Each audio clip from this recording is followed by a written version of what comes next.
was the last time you walked into a tackle shop and you saw some outstanding tackle that probably would work well in the lake that you're looking to fish in, but you realize one thing: it's all mass produced, nothing customizable to your conditions or to your lake? Well, that's where Do It Molds comes in. They customize the baits, and my belief is to get something you never had, you got to do something you never did, and Do It Molds will help you get there to that place. So we're going to take a look at some tackle today that probably will work for you and how to customize it to your liking, to your lake conditions, and to your taste. All right, we're here at our tackle crafting area or table. And let me throw out a disclaimer first and foremost. There is no right way necessarily to do your molds if it's done to your specifications and to your liking and it works in your lake. I was told years ago there's several ways to bake a cake. Some people bake it with Betty Crocker, some people bake it from scratch, but whatever works at the end of the day when it comes out of the oven and it tastes good, you put your own icing, so be it, it's yours. Well, that's the same thing with tackle crafting. So we're going to start with making a swim jig. Swim jig, great piece of gear to have on a lake, especially this time of the year, springtime. And I've got a 4/0 mustad hook. Also have some of the powder paints by ProTech here. And of course the Do It Molds hooks. And then of course our blowtorch. Why do we need a blowtorch? Let me kind of explain. You want to heat up your mold, and you want to heat it up specifically so that you ensure that the mold lead actually adheses to the mold real well. All right, let's talk a little bit about safety. Safety is important.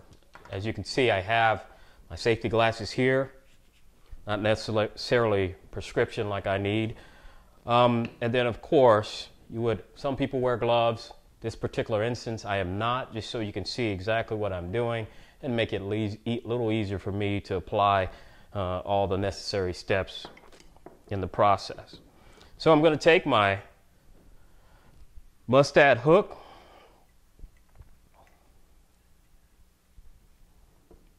place it, as you can see, in the mold.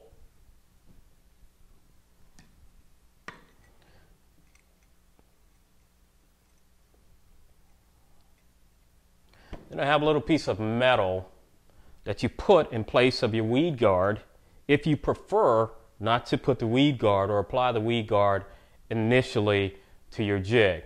The reason why I do that is so that I can paint it and do the powder paint thing, or may even want to add a little airbrushing, whatever the case may be.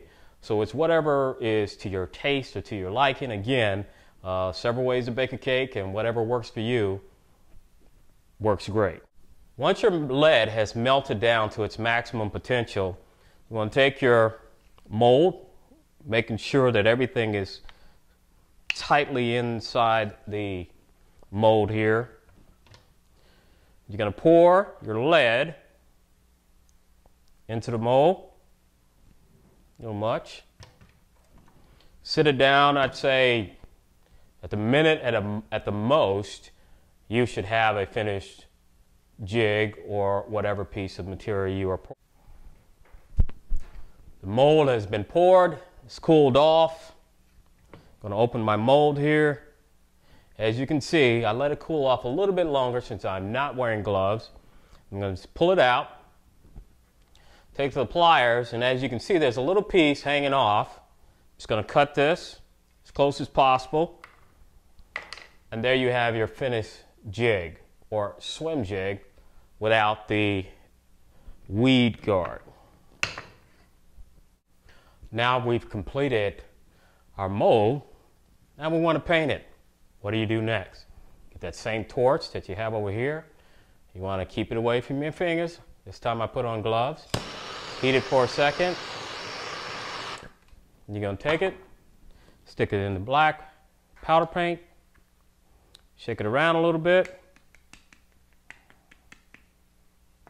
and you got a finished jig.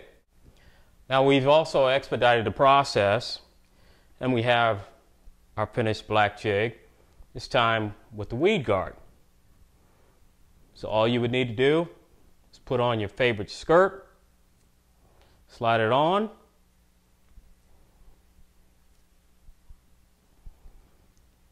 and we're ready to go try this puppy.